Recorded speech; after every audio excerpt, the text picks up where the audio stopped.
And we're back with chapter 3.2. All right, so now we're getting into more of the nitty gritty of culture. We start talking about an idea of social control, which is rather intriguing. We'll get more into this as we learn about crime and deviance coming up in a few weeks. But this is the ways that we encourage in conformity to cultural norms or rules within a culture.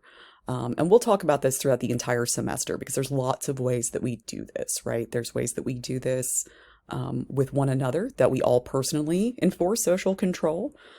Giving somebody stink eye if they cut in line, right? That's a form of social control. We're all participating. So it gets into these ideas about norms, right? And what's a norm? A norm's kind of a rule of conduct. It's kind of the understanding that we all have that this is kind of how the world works for us. So we have the idea of formal norms. These are the visible rules of conduct through which societies are structured. These are things like laws, things like rules, things like posted signs, the very formal ways that we structure our society, right? Laws about driving, where you can walk, things like that. So we have those kinds of norms. But we also have informal norms. And these are the invisible rules of conduct through which we're all structured. And there's usually way more of these than there are formal norms, and they're way harder to delineate. So again, my earlier example of somebody cutting in a line, the reason people are going to give them stink eye if they cut in the line is because there's an informal norm that says get in a line and wait your turn. Now, is that written down everywhere? No. There's no law that says you have to get into a line at Starbucks. However, there doesn't really need to be because all of the other patrons at Starbucks will murder you if you try to cut in front of them before they have gotten their coffee, right? So those are social control and formal and informal norms. We also have these ideas of mores and folkways. And these are kind of what the norms are. So a more is a norm that embody moral views and principles of a group, whereas a folkway is a norm without any necessarily moral underpinnings.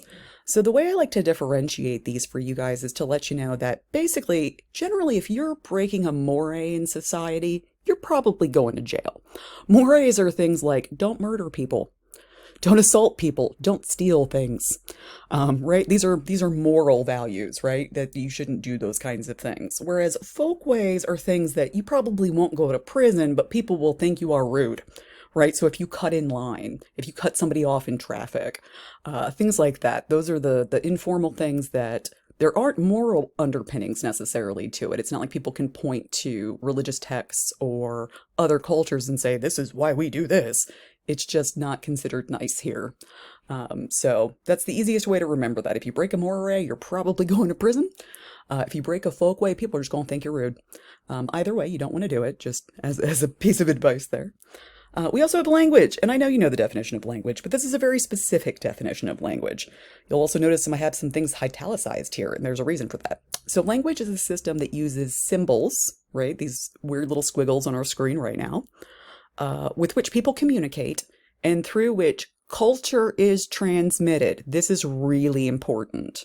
So if we just stop with language as a system that uses symbols in which people communicate, you can start to make an argument that certain kinds of animals communicate, because they do in certain ways. They can leave marks for each other, that kind of thing, and they do communicate, but that's not language, right? What is language? Language is a thing which can transmit culture.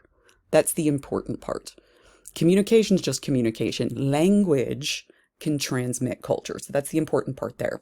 And then that goes along with the Sapir-Whorf hypothesis, which is a fascinating idea about language. And this is the idea that people experience their world through their language and therefore understand their world through the cultural meanings embedded in their language. Now, I know it sounds kind of complicated and there's lots of examples of this, but let's imagine a culture that is by the sea. Most of its myths are probably going to be about the sea. Most of its history is probably going to be about seafaring. There's going to be lots of things about that within the culture. And it's going to become inundated through the culture. If you've ever heard that joke that certain cultures have 50 words for snow, this is why, right? It's based on what you're experiencing in the world. That's going to directly impact your language, and it's going to directly impact how you experience the world. There are some languages that struggle with concepts of time, like tenses. And those cultures, those people, have very interesting views of time as a result because it's literally structuring the way that they're thinking.